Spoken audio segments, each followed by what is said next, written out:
Broadcasting from the business capital of the world, this is the Podcast Business News Network. I'm going to be bold and say this is probably one of the most important men that you will listen to this week. I really mean that because most of us are dealing with issues related to our stomachs, digestion, all of that. I call him the gut guy. That's not his official title, although he can take that if he wants. There's no charge for that.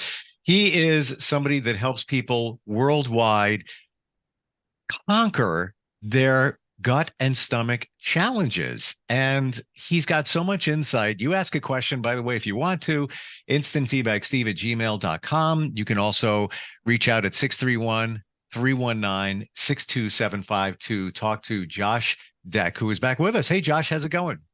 Steve, it's a pleasure to be here. It's a good day. I was going to have a nap and I didn't, and I think I'm glad I didn't. It probably would have just cooked me. Isn't it something that you take a nap and it seems all good, and then you wake up and you're just like, so groggy. It takes you time to recover. I'm not saying naps are bad, but it just takes you time to get kicked up again and moving. Yeah, I'm the king of naps. I'll tell you that much. I love a good afternoon nap, but when you work 27 hours a day, 8 days a week, it does become difficult to find time, but they are precious when you have them. I regret missing all of my naps growing up in kindergarten. Oh, I'm right there with you. I'm in a studio office, and on the other side of that wall, which there is some glass there, if I Yeah, could move the camera, you would see a futon. I'm not even that's kidding. fantastic. I don't use it that often, but when maybe it was a late night or you're just feeling a little run down and you have 40 minutes in the schedule. It's like, yeah, that's what I'm doing. And when people come in, they don't know that in one of the cabinets, there's like three pillows, blankets, everything. I just close the cabinet. Nobody knows. It looks like books and business. It's for sleeping. Yeah. Exactly. So today we are going to talk about how to eat. Now we always talk about what to eat and how that can impact your gut health. But today, how to eat. Where do we start with that? Well, this is a really interesting conversation topic, Steve, because like you said, we talk about what to eat. We don't talk about how to eat, which really is just as relevant as what to eat, because you can even eat the healthiest foods.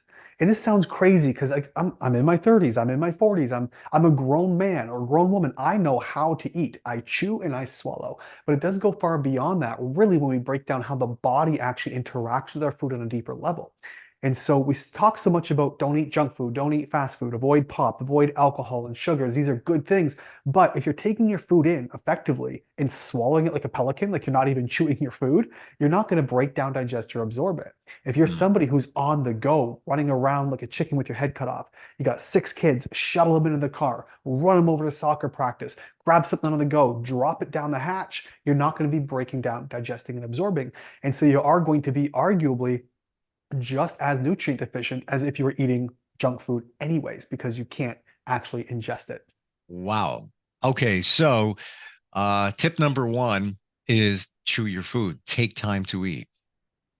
Tip number one, chew your Yeah. food. And I don't know if you ever, my grandma used to tell me this. I don't know if your grandma used to tell you this, but chew 30 times and then swallow. And there's merit to that. Not only one, does it actually give your body a chance to break things down, but all that saliva in your mouth mixes with the food, starts breaking down those carbs. Now you can test this at home, Steve. Any listeners right now, if you have like a piece of bread or a little saltine, one of those soda crackers, if you just chew it and chew on it for about 60 seconds, you'll notice that cracker goes from bland and salty and it turns sweet. So what's happening is that saliva in your mouth is actually breaking down those carbohydrates into sugars. And that way it becomes more easily absorbed and digested. We take this one step further, looking at your main macronutrients, your carbs, that breaks down in the mouth from the saliva and continues through the GI tract, but also your stomach breaking down a lot more of those proteins with hydrochloric acid, mixing in different bile juices and stuff in the small intestine. Now you're breaking down your proteins and your fats. And so if you're someone who takes these foods in without really chewing, they're really big and hard to break down. So what normally would that turn and churn inside your stomach, the mixing of these digestive juices, they're not going to have as much of an impact because they're whole chunks of food rather than mechanically broken down and mashed foods. And so how we eat just on a digestive enzyme level makes a dramatic difference. And that's only one level. Wow. See, many of us don't even realize that makes such a difference that we already started Oof. digesting before we even swallowed the food. Wow. Yeah, All many, many right. layers and many stages. Yeah. So, question on this one. I have this debate with somebody, my girlfriend, all the time. Mm. I'm afraid what the answer is going to be. She never drinks anything when she eats. I'm like, how do you not order something? And her Uh-huh. mother's the same way. And I'm like, I gotta drink something. I pretty much drink something with every swallow of food. Sometimes I'll go, for two swallows of food, and then I have to drink something. Uh, Tell us, what should we be doing? Well, here's the ideal. I mean, obviously, if you're going to choke the food down, right, taking in some water is going to be great for that because nobody wants to die while they're eating dinner. But on the other hand, we have to look at this practically and understand that there's a couple reasons why we need digestive juices, right? But the primary one is going to be breaking down your food, which means a concentration of digestive juices. Now, if you're guzzling a liter of water during dinner, you're probably going to be diluting your stomach acid and other digestive juices so much so you're not going to properly break down the food. So we do recommend limiting before and after. Some will say 30 minutes, but I have a rule. Start to become intuitive with it because we can make so many nuances in the health and wellness space. This is what social media has blown up. Like, don't drink milk with your coffee because it takes away from the antioxidants. We're micromanaging food so much we don't get to enjoy food. But if you just limit your water to the amounts you need to get the food out of your mouth and down the hatch, that's going to keep you from diluting your stomach acid and other digestive juices, allowing you to better break down, digest, and absorb the foods. And ultimately, we eat food in order to break down, digest, and absorb the nutrients. So we want to optimize that. And if we're guzzling, we dilute that process. Thanks. Yep. So She that was gallon right. you're juggling down, she was right. Don't She tell was her right. that, but Yeah. you'll All know. right. Yeah. I just it's challenging for me. It's challenging for me because I don't like that dry feeling. But it's counterproductive. It sounds like to be drinking, a fair amount of liquid while you're eating at the same time because you're diluting your digestive juices. That am I right? Did I get that right? You nailed it. And that's the benefit of staying hydrated during the day as well while you're sitting down. Because, I mean, humans we're designed to move. We're supposed to be moving and active, so we require more water. We're doing these things during the day, anyways. When we're sitting at a desk for 8 hours, 10 hours a day, we often forget to move, to eat, to drink. And so we're dehydrated. So when it comes time to eat, we're dry in the mouth because we don't have enough water to produce that saliva along with other things. And that's one of the hiccups we find just in basic lifestyle. But on the other hand, if we can limit it, if we're able to limit it, then that's going to be important. On the other hand, if you're not making enough saliva anyways, you're not going to break down the food in your mouth in the first place. So it's kind of a catch Mhm. 22. So maintenance is key. Otherwise, we're just playing catch up the whole time. Okay, another tip from Josh on how to eat. What do you got? All right. Number one, we talked about limiting the water. Number two, we talked about chewing. But number three, it's getting yourself in the rest and digest. So if you think about it, we really have two stages, right, of our nervous system. What powers our body? It's going to be rest and digest, or it's going to be fight and flight. Well, if you're not actively resting and digesting, you're fighting and flighting. This is a stage. Think back to primal times. You might have heard the old adage, like you're running from the bear, the saber-toothed tiger. What this means is your body is shunting all of its resources, all of its energy away from what's not necessary to keep you alive right now. So let's go back to the analogy of running 5 kids in the car, shuttling them off to soccer, and just dropping something down the hatch. You're late, you're anxious, one kid just kicked his shoes off, the other dog's running around with the other kid's shoes, one kid's rolling around on the floor not putting his coat on. You're anxious, you're stressed, you're in fight or flight, which means you're not going to be producing, and you might actually halt entirely your digestive enzymes, digestive juices. Your stomach acid isn't going to be produced. Even that peristalsis, it's this movement of food through the intestines in this wave-like pattern. You can feel it. You put your hand on your throat and just swallow. You can feel this like wave effect come over your Mm. esophagus. And that's that peristalsis that happens through your intestines to move food through. Well, that comes to a grinding halt. Now, what happens to an assembly line when it stops? The end product gets all messed up. We end up with these hyperfermentations of food. We end up with maldigested food. We end up with gas and bloat and all kinds of stuff going on because that assembly line was halted. And so if we take this back and say, okay, I want to go out of fight and flight into rest digest, actually chewing your food is part of that process. Sitting down, putting your feet on the floor is part of grounding because you don't feel like you're running around from thing to thing. Taking a couple of deep breaths in between while you're chewing, just 1 or 2 breaths in, 1 or 2 breaths out, can really help just anchor you on that spectrum of fight and flight down into rest digest.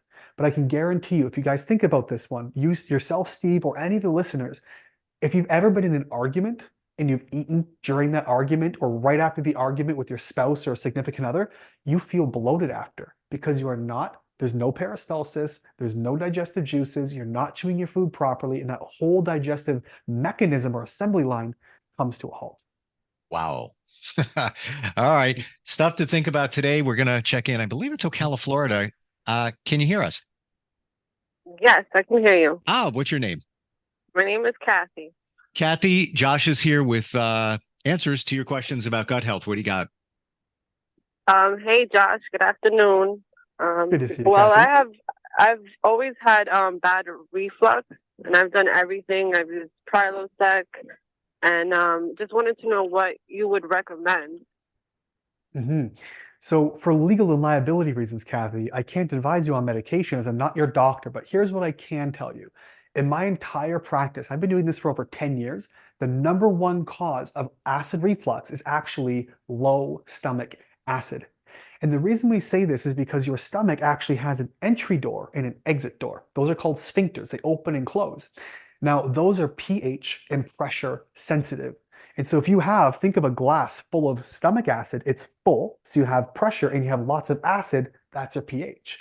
But if you're high stressed, you're sick, you're running around all the time, you're somebody who has this acid reflux, what's going to happen is that glass starts to empty and you run out of this acid. So that pH and pressure that's supposed to keep those doors closed doesn't. So when you bend over, lean down, eat larger meals, it comes up into the esophagus. And so what I give my wife, for example, and she's dealing with acid reflux, I actually give her apple cider vinegar to add acid back in.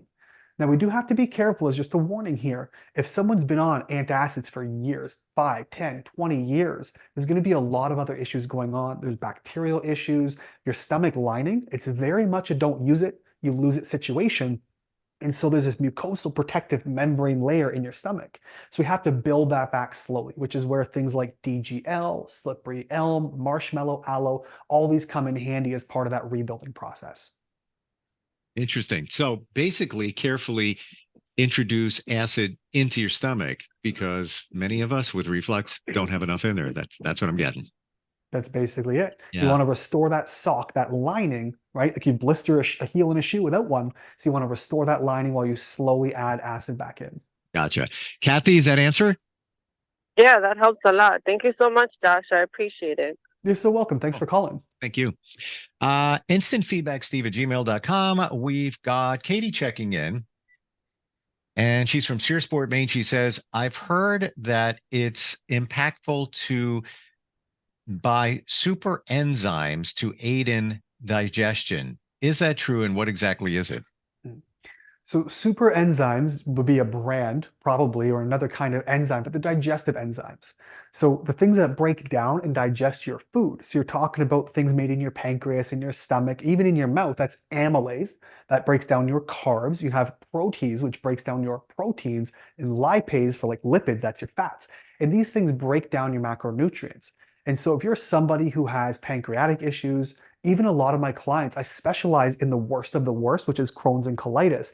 And these people oftentimes have so many gut issues. Think of it like, we'll say, for lack of a better term, it backs up and it causes their pancreas to dysfunction. They're not producing their own digestive enzymes adequately, so they can't break down, digest, and absorb their food. And so by adding in digestive enzymes, you're sort of bridging that gap between what your body can't do right now to what you want it to be able to do on its own once we repair those functions. And so those digestive enzymes will allow you to break that down. If you're in the middle of an argument and you need to eat right now, taking those enzymes will help you break it down more than if you weren't eating it. On a scale from 1 to 10, the super enzymes, where would you put them in terms of importance to include in your diet? Well, it depends on the amount of dysfunction. I mean, so many people can add them in. They're relatively safe. If you take too many, one pill for most people will be fine. Two pills for most people maybe get a bit bloated. But if you're having a lot of undigested food in your stool, if you're getting constipation or really loose bowels, if you look in the toilet, it's gross to think about, but most of us, we need to actually look at our bowel movements after we go. If there are pieces, like shredded pieces or whole pieces of food, you're not breaking things down very well. A digestive enzyme can be a lifesaver. It'll help Mm. you actually absorb those nutrients when your transit time or your breakdown processes are insufficient. A friend of mine who is in the fitness industry always Mm. used to say it should be firm and float, firm and float. Is there any credence to that? Yeah, we actually use what's called the Bristol stool chart. And so, a colleague of mine, I had him on a podcast recently, Dr. Terry Walls specializes in MS, and she used to describe the stools. I forget exactly what she would say, but it was more like rocks, pellets, snakes, logs, pudding, and tea, something like that. And so, if you put it in perspective of consistency from a pellet to a normal, whole, fully formed bowel movement, all the way to just water, this is the spectrum we have to deal with. And if it's what we call the number 4, you can look it up on the Bristol stool chart. That's just a smooth sausage, not dry, not hard, not cracked, very little effort. Out it comes. That's like the gold standard. Everyone loves that perfect bowel movement. We always feel good doing it. You're getting rid of junk. We just got to get rid of junk in the right way. Career high point for me just there. There you go. And thank you for not putting that up on the dry erase board. Yes. I'm gonna jump down the rabbit hole here. Um, is it okay for your movements in the bowl to vary from day to day? I mean, not radically vary, but one day, you have the pellets, and then another day, it's a little bit different. It's all in, not radical is what I'm talking about. Mhm. Well, think of it this way. So if we go back to a smooth sausage-like stool, right? You'll get a couple of variants. You'll get one that looks like an O. Henry bar. It's a little bit clumpy and chunky, a little bit dry. On the other hand, it might be a little bit softer.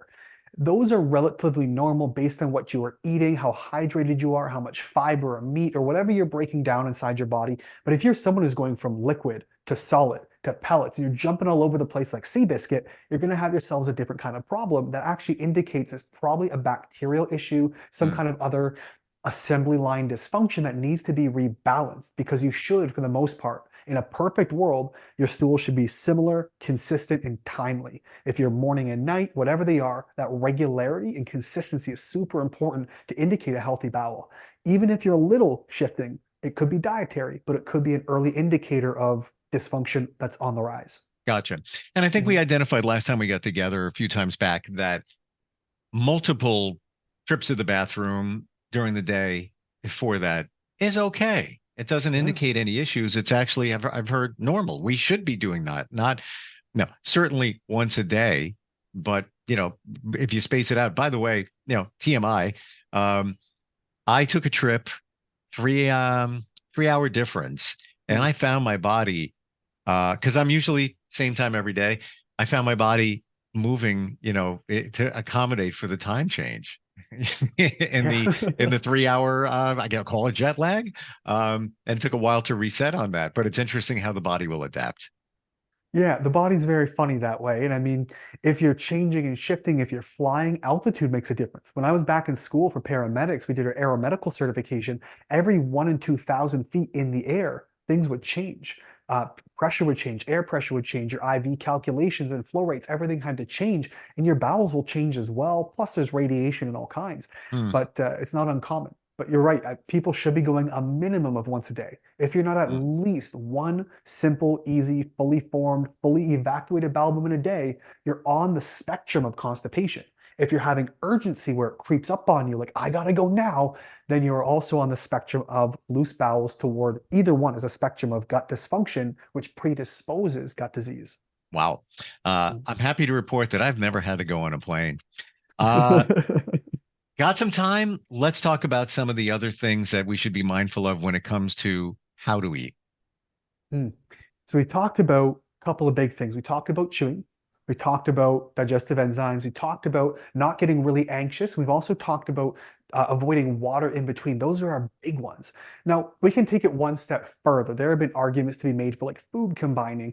That's something, if you guys are looking into how to eat, I would completely ignore. I find it a big waste of time. I think we're really grasping at straws. We say, well, these two foods are better combined with these foods.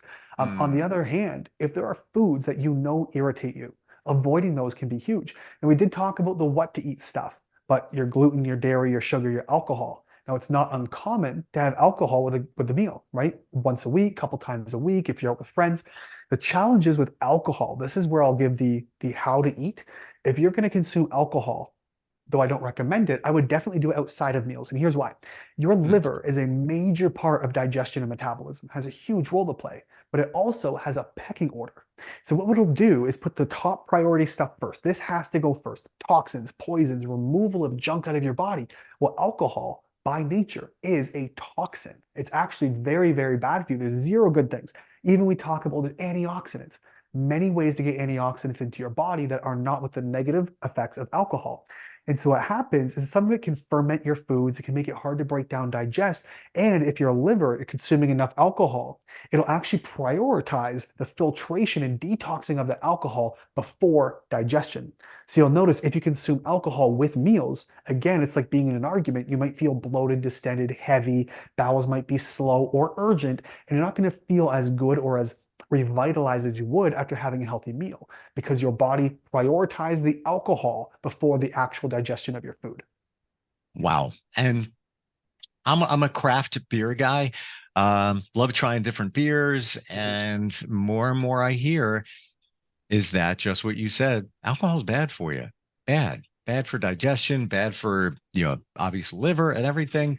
But thank you for sharing that. Definitely, if you're going to have some kind of alcohol, do it outside of a meal. Wasn't aware of that. Wow. Yeah, and the non-alcoholic industry has boomed over the last few years because people are realizing, I love a drink, I love an ice cold beer, but it tastes just as good to me a non-alcoholic than it does an alcoholic version. So I get the fizz, I get the bubbles, I get that Yeah. enjoyment, but without the negatives of the alcohol. It's amazing once you train yourself. Like, I'll go somewhere, hanging out with some friends. I'll have a beer. 2 is my limit. And I started flipping it to I'll have a beer and then I'm gonna have seltzer water. So I still have cold beverage. I've got the bubbles. It takes its place and I'm fine with it. Yeah, a lot of it's habitual, right? It's It sensation. is. It's not that we're all alcoholics and addicted to alcohol. It's like I like the No. feeling of bubbles. I like to have something cold. I like this flavor per se. It matches my meal. It goes well with a steak. Yes. Perfect. You can do that, but you don't need the alcohol. There's lots of ways to go around that.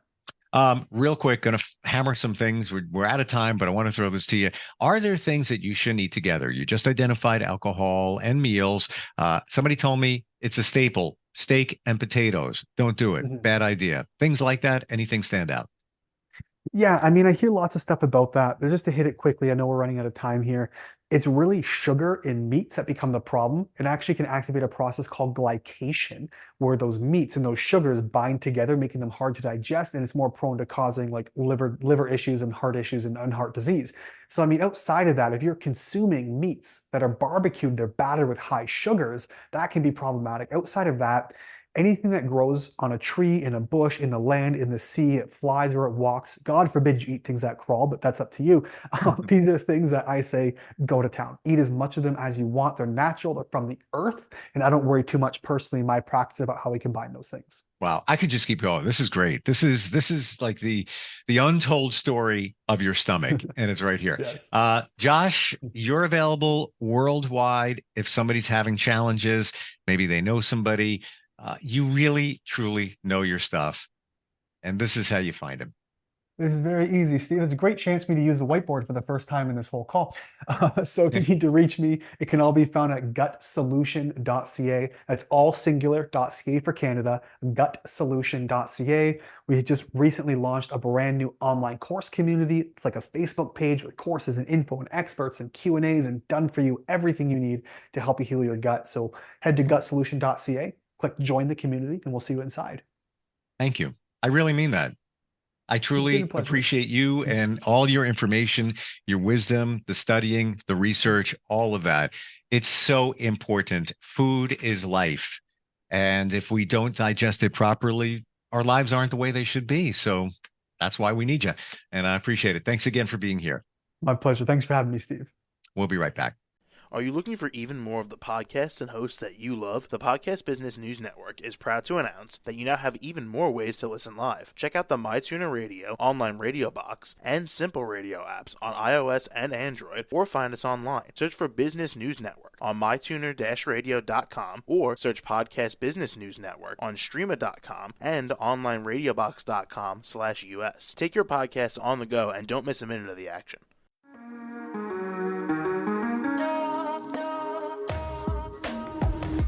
Broadcasting from the business capital of the world, this is the Podcast Business News Network.